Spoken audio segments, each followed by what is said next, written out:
adik-adik, selamat datang di Sophia Elevate Academy Channel.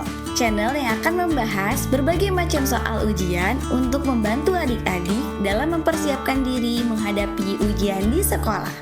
Gimana? Udah siap belum? Yuk kita mulai video pembelajaran kali ini. Oh iya, jangan lupa ya untuk subscribe, like, dan share, serta nyalakan notifikasinya agar kalian tidak ketinggalan video-video berikutnya. Halo semua, kembali lagi di Sophia Elevate Academy. Nah, di tahun ajaran baru ini kita akan persiapan untuk TKA 2026. Teman-teman bisa lihat timelinenya di website resmi dari kementerian ya, kapan TKA akan dilaksanakan. Untuk memulai persiapan, mari kita membahas soal-soal TKA di 2025 tahun lalu. Kali ini kita akan membahas soal tentang ekosistem, keanekaragaman hayati, dan bakteri. Oke, mari kita mulai. Untuk soal nomor 1, ini ada teksnya tentang penyakit malaria. Kita bisa cek soalnya dulu.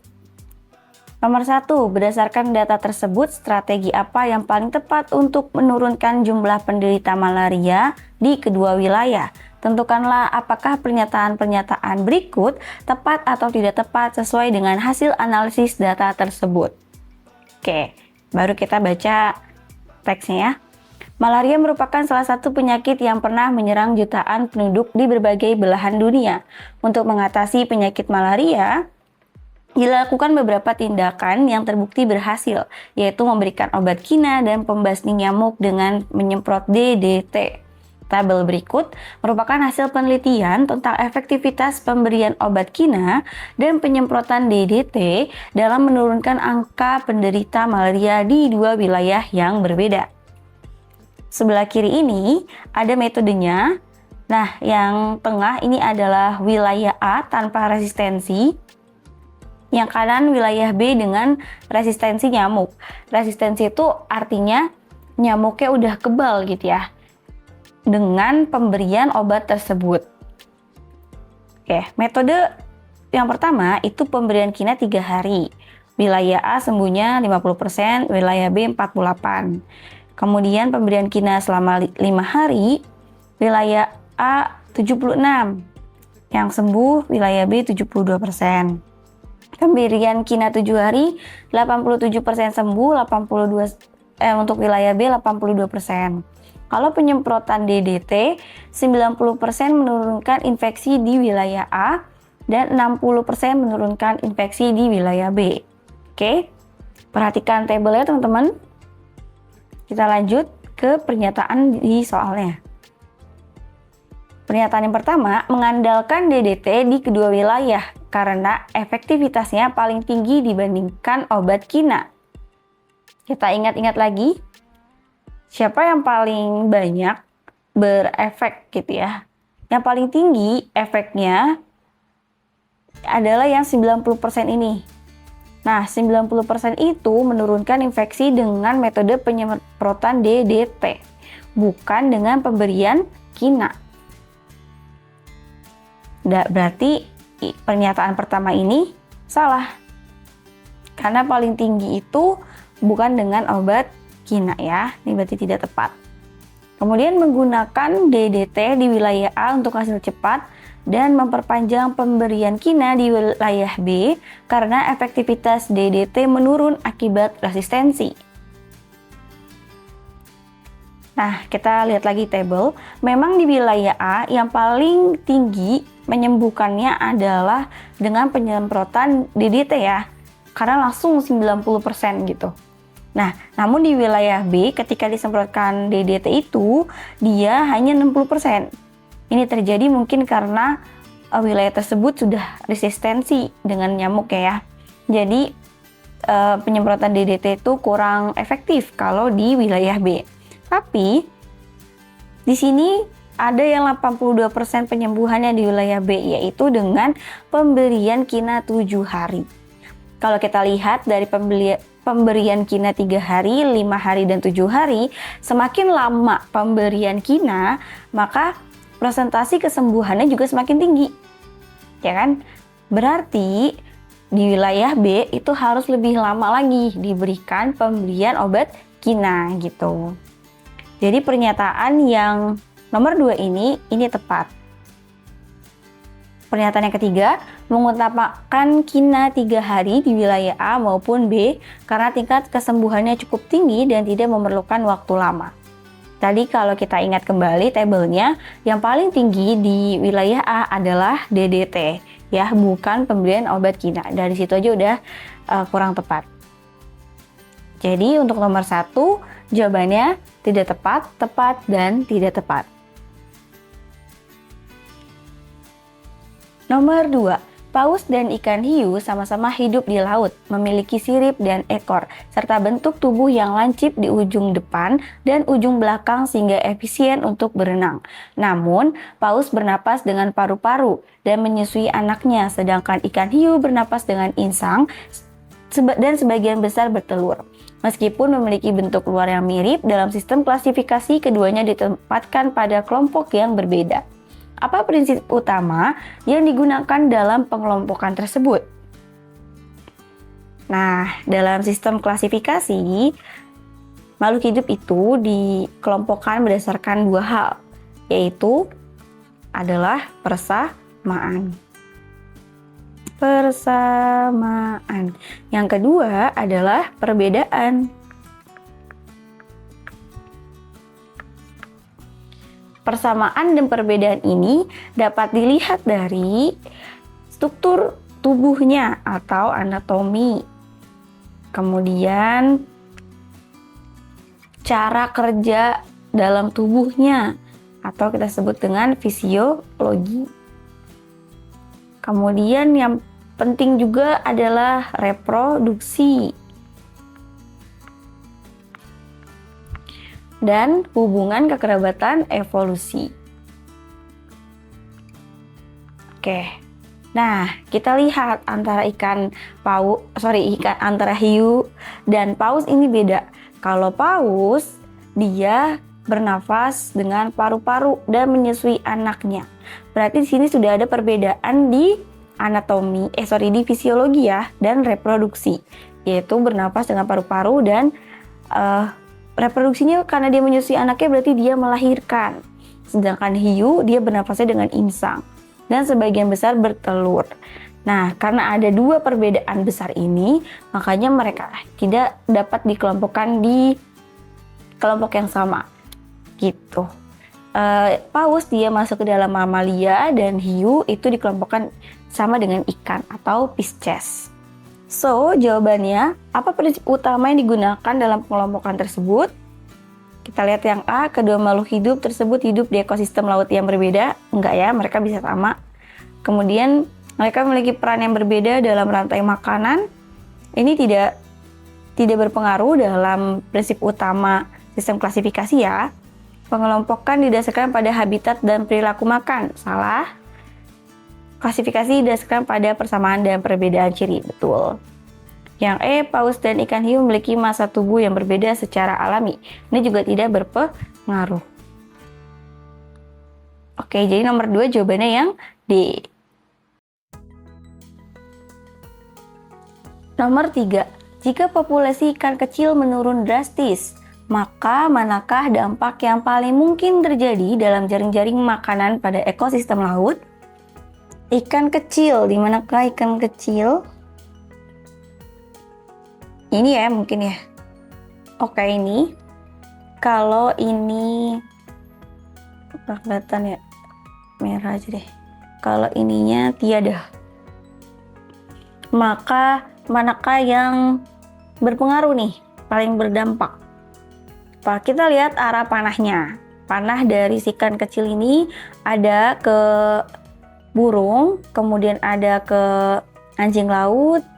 Dia ikan kecil ini juga memakan zooplankton, kemudian memakan udang ya. Oke, berarti yang tanda panah tadi ini itu sangat berpengaruh. Yang A, jumlah fitoplankton akan meningkat. Fitoplankton akan meningkat sepertinya tidak, karena kalau misalnya ikan kecil ini sedikit, berarti kan yang makan zooplankton sedikit ya. Nah, kalau zooplanktonnya sedikit, berarti dia makan fitoplanktonnya jauh lebih banyak dong. Karena spesiesnya jadi banyak nih, zooplankton banyak. Jadi fitoplankton harusnya menurun, bahkan meningkat. Kemudian populasi paus biru akan menurun. Paus biru. Nah, paus biru itu makanannya di sini cuma ada satu, yaitu udang. Udang ini dia bisa dimakan oleh paus biru maupun oleh ikan kecil. Kalau misalnya ikan kecil nggak ada yang makan udang, berarti udang semua dimakan oleh paus biru. Berarti paus biru populasinya akan meningkat, bukan menurun, karena makanannya banyak. Kemudian anjing laut akan meningkat populasinya. Anjing laut itu dia memakan ikan kecil ya, bukan dimakan nih. Jadi sebenarnya anjing laut tidak terlalu berpengaruh ya.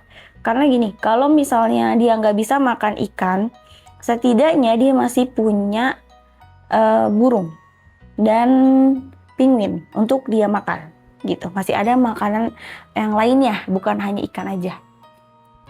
Mungkin kalau misalnya berdampak ke depannya dia akan menurun populasinya ya, pelan-pelan gitu. Kemudian yang D, ledakan populasi zooplankton. Zooplankton ini dimakan oleh ikan dan hanya dimakan oleh ikan saja. Berarti ketika ikan tidak ada atau ikan menurun drastis, zooplankton gak ada yang makan. Nah, itulah dia akan terjadi namanya ledakan populasi zooplankton, atau zooplanktonnya tiba-tiba banyak banget gitu di wilayah tersebut. Jadi yang D ini benar. Kita lihat yang E, populasi penguin akan berkurang. Penguin tidak berpengaruh ya teman-teman, karena penguin ini dia makanannya adalah cumi-cumi. Ya, dia makannya cumi-cumi aja. Jadi kalau ikannya mati ya dia nggak apa-apa. Jadi jawabannya untuk nomor 3 adalah yang D. Nomor 4, seorang petani jagung membeli benih jagung sebanyak 1 kg di toko pertanian. Harga benih jagung tersebut ternyata beberapa kali lipat lebih mahal dari harga jagung di pasaran. Karena alasan mahalnya benih jagung di toko pertanian, pada saat panen, petani tersebut memilih jagung yang kualitasnya bagus untuk dijadikan benih. Tetangganya yang sudah pernah menanam jagung dari benih hasil panen sendiri memberikan nasihat agar tidak melakukan hal itu karena hasil panennya tidak akan bagus. Penasaran dengan ungkapan tetangganya, petani tersebut ingin membuktikan ucapan tetangganya. Berarti dia akan melakukan eksperimen ya, menguji antara benih jagung dari hasil panennya sendiri ataupun dari toko pertanian. Kemudian tentukan kegiatan yang tepat dilakukan atau tidak tepat dilakukan oleh petani untuk membuktikan ucapan tetangganya. Pernyataan yang pertama atau kegiatan yang pertama, menguji 1 benih toko dan 1 benih hasil panen di lahan yang sama lalu membandingkan hasilnya. Tepat dilakukan atau tidak tepat dilakukan? Jelas ini tidak tepat dilakukan. Kenapa? Karena yang diuji hanya 1 benih. Nggak boleh ya, karena kalau cuma 1 resikonya sangat tinggi gagal tuh. Jadi harus beberapa benih, nggak boleh cuma 1. Kemudian melakukan penanaman beberapa benih toko dan beberapa benih hasil panen di lahan yang sama. Tetapi diberi pupuk yang berbeda lalu membandingkan hasilnya. Tidak tepat atau tepat dilakukan? Tidak tepat lagi. Kenapa? Walaupun dia sudah benar di sini menggunakan beberapa benih, tapi yang salah adalah memberi pupuk yang berbeda.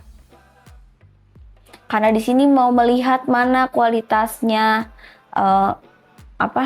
yang lebih bagus ya, benih dari toko atau benih dari hasil panen sendiri, maka variabel lain nggak boleh ada yang berbeda. Jadi misalnya pupuknya, tanamnya di mana, tanahnya kayak gimana, mungkin nanti kalau ada pengukuran pH, air, jumlah air yang disiram, segala macam itu harus sama semua. Gitu teman-teman. Kalau melakukan eksperimen yang ingin melihat mana yang berbeda mana yang paling bagus antara benih A atau benih B. Indikator yang lain atau variabel yang lain tidak boleh beda. Oke, menanam beberapa benih toko dan beberapa benih hasil panen di lahan yang sama, diberi pupuk yang sama, kemudian membandingkan hasilnya. Nah, ini baru tepat ya. Nomor 5, badak Jawa adalah spesies endemik Indonesia yang kini berstatus kritis dan hanya ditemukan di Taman Nasional Ujung Kulon. Populasinya terus menurun akibat pembangunan infrastruktur yang mengganggu habitat alaminya. Keragaman genetik yang rendah meningkatkan resiko penyakit dan menurunkan peluang kelangsungan hidup keturunannya. Selain itu, gangguan manusia seperti pemburuan menyebabkan perubahan perilaku yang menghambat reproduksi. Dengan mencermati informasi tersebut, pernyataan manakah yang berkaitan dengan penurunan populasi badak Jawa dan faktor penyebabnya? Klik pada setiap jawaban yang benar, jawaban benar lebih dari satu. Yang pertama, perdagangan cula yang mengancam keberlangsungan spesies badak Jawa. Benar gak? Benar ya, karena di sini di teks itu dia bilang adanya perburuan. Kemudian nomor 2, deforestasi dan konversi lahan yang mengurangi ruang jelajah badak Jawa. Betul. Ini karena ada di sini nih. Populasi terus menurun akibat pembangunan infrastruktur yang mengganggu habitat alaminya. Kemudian perubahan pola migrasi yang menyebabkan distribusi populasi lebih tersebar dan sulit diacak. Enggak ya? Karena kalau di teks itu dia bilang kalau badak Jawa itu hanya ditemukan di Taman Nasional Ujung Kulon aja. Berarti mereka kemungkinan nggak bermigrasi dan populasinya tidak tersebar. Kemudian gangguan ekosistem akibat masuknya spesies lain ke Ujung Kulon sehingga meningkatkan kompetisi. Kalau di dalam teks tidak ada penjelasan mengenai spesies lain ya, sehingga ini salah. Kemudian minimnya variasi genetik membuat badak menjadi sulit beradaptasi dengan lingkungan sekitar. Coba cek lagi teksnya. Di sini memang ada kalimat keragaman genetik yang rendah. Nah, keragaman genetik yang rendah itu kan berarti sama dengan variasi genetiknya minim ya. Gitu. Jadi yang nomor 5 ini benar. Nomor 5 berarti jawabannya pernyataan benar ada di pernyataan 1, 2, dan 5. Nomor 6, di sebuah hutan kota seluas 2,5 hektar ditemukan hewan dan tumbuhan yang cukup beragam, yaitu pohon mahoni, pohon jati, tumbuhan paku, belalang jati, semut, nyamuk, dan ulat jati. Populasi pohon jati mendominasi wilayah tersebut dengan limpahan tumbuhan paku di sekitarnya. Selain itu, ulat jati juga banyak ditemukan di sekitar pohon jati. Dengan mencermati peran ekologis dari setiap organisme yang ditemukan di hutan kota tersebut, bentuk interaksi yang dapat terjadi adalah A. Ulat jati memakan daun pohon jati untuk mendapatkan energi dan nutrisi. Ya, ini benar ya teman-teman. Ini benar. Karena memang makanannya si ulat jati adalah daun jati. Makanya sebenarnya si ulat ini bisa sebagai hama untuk pohon jati gitu. Tapi kita coba cek pilihan jawaban yang lain dulu ya. Yang B, semut menyerang nyamuk untuk mempertahankan wilayahnya. Hingga karena semut dan nyamuk itu berbeda ya. Tempat wilayahnya juga berbeda. Kemudian tumbuhan paku dan pohon jati saling bertukar mineral untuk pertumbuhan bersama. No, justru mereka ini bisa saling bersaingan. Ya kan? Ini salah, dia tidak bertukar tapi bersaingan. Kemudian belalang dan ulat jati bekerja sama membantu penyerbukan pohon jati, juga salah ya. Karena tadi ulat jati, belalang juga kan makanin daun jati, jadi dia sebagai hama. Kemudian mahoni manfaatkan naungan pohon jati untuk tumbuhan tanpa merugikan. Mahoni itu pohon yang sangat besar ya, jadi dia tidak mungkin memanfaatkan pohon lain untuk menjadi tempat naungannya. Ini salah. Nah, nomor 6 jawabannya yang A. Nomor 7.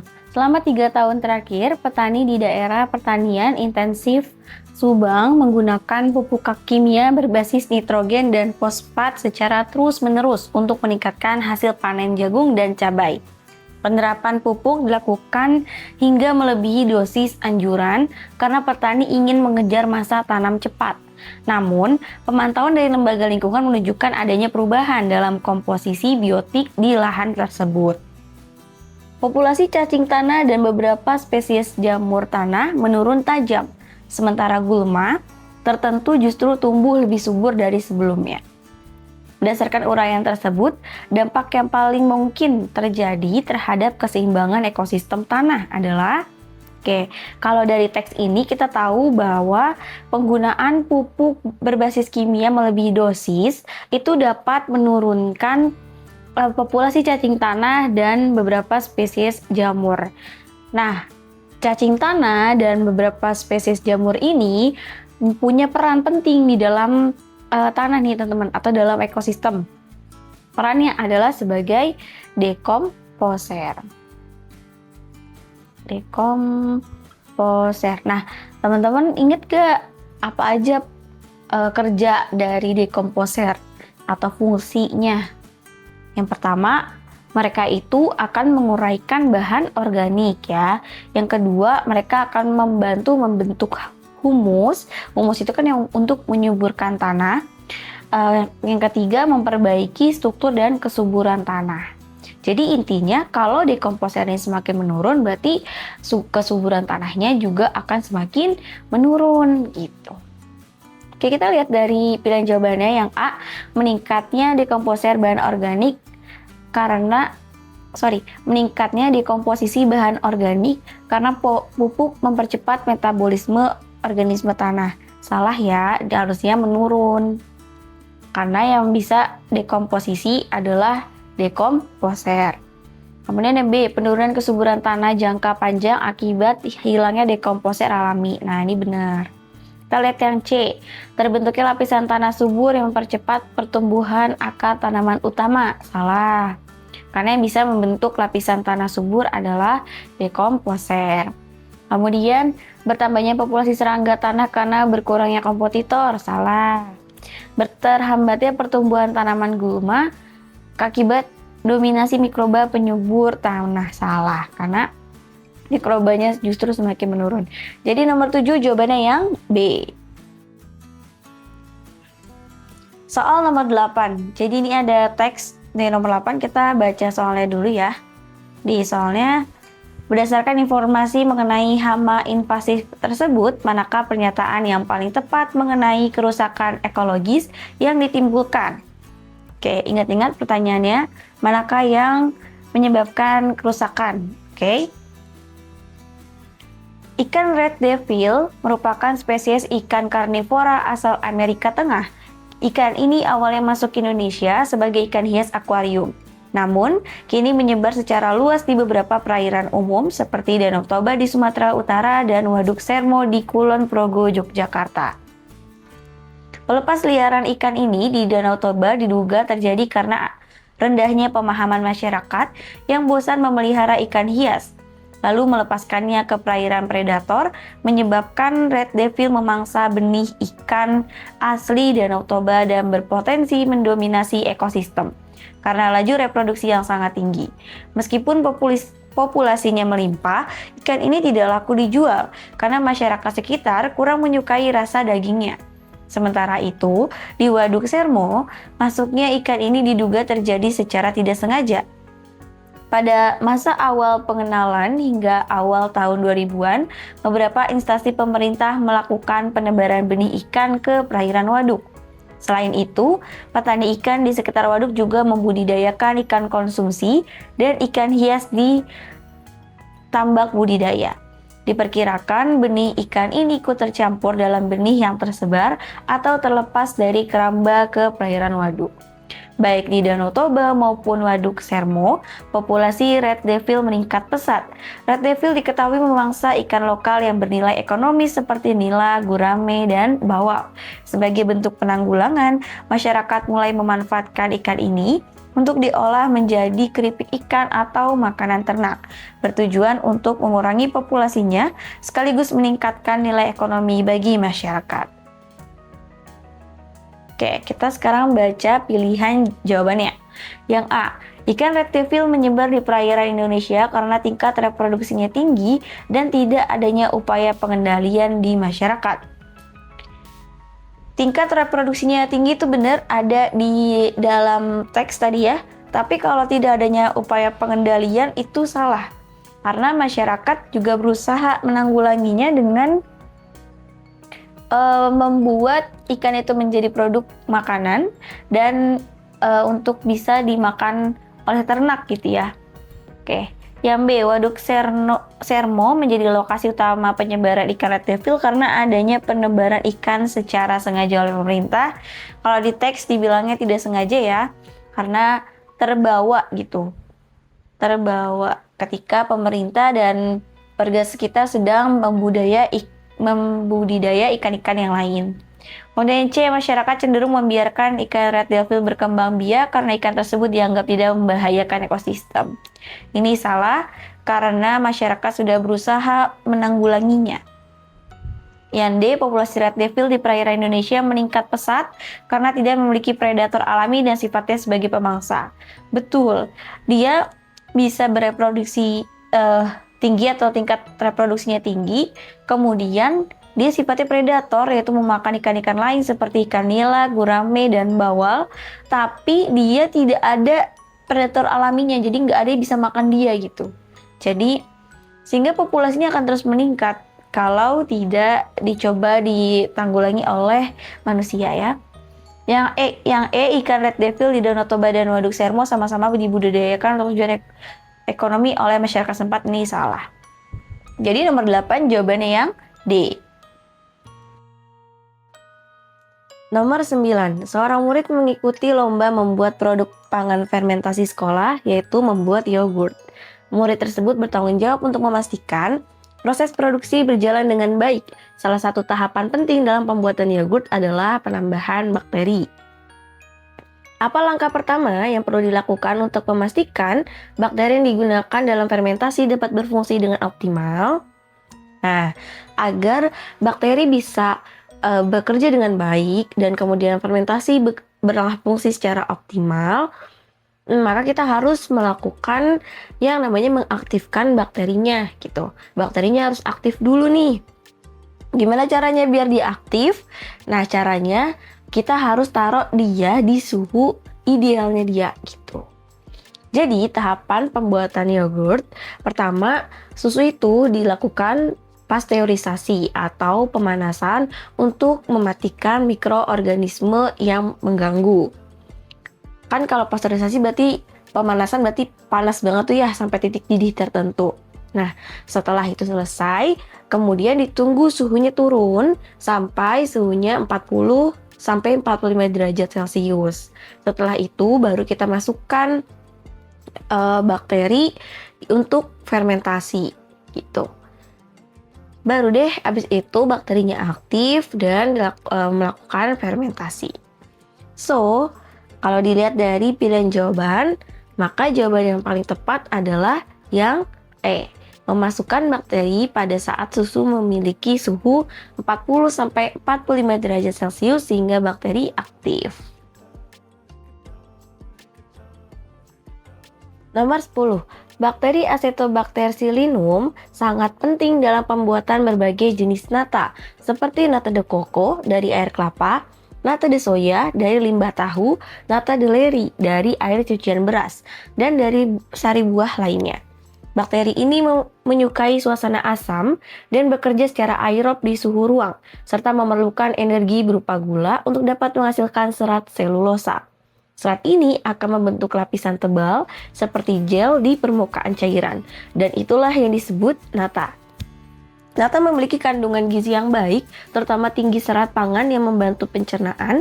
Selain itu, nata juga rendah lemak, rendah kalori, sehingga cocok dijadikan makanan sehat.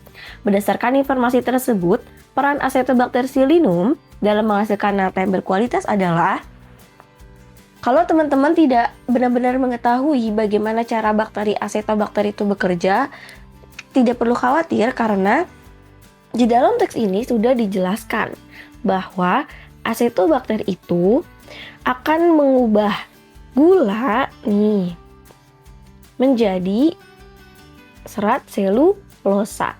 Nah, serat selulosa inilah yang nantinya akan berada di atas permukaan cairan ya, dan disebut dengan nata gitu. Kita lihat pilihan jawabannya. Menguraikan protein menjadi asam amino. Nah, ini salah karena di sini adalah gula ya menjadi selulosa. Yang B, mengonversi gula menjadi alkohol. Nah, ini juga salah. Harusnya jadi apa? Selulosa. Mengubah gula menjadi polimer selulosa yang membentuk lapisan padat dan kenyal di permukaan media. Betul. Kita lihat yang D, menghasilkan enzim memicu pengendapan selulosa. Tidak ada enzim. Menfermentasi lemak menjadi senyawa, tidak berhubungan dengan lemak ya. Oke, jadi jawabannya nomor 10 adalah yang C. Gimana? Udah paham belum sama pembahasannya? Kalau ada adik-adik yang belum paham, bisa banget untuk tulis di kolom komentar. Nanti kita bisa berdiskusi lebih lanjut. Dan untuk adik-adik yang mau soal-soal ujian di sekolahnya, kami bahas di video berikutnya. Silakan untuk mengirimkan soal ujian kalian ke email kami ya. Sampai jumpa di video berikutnya.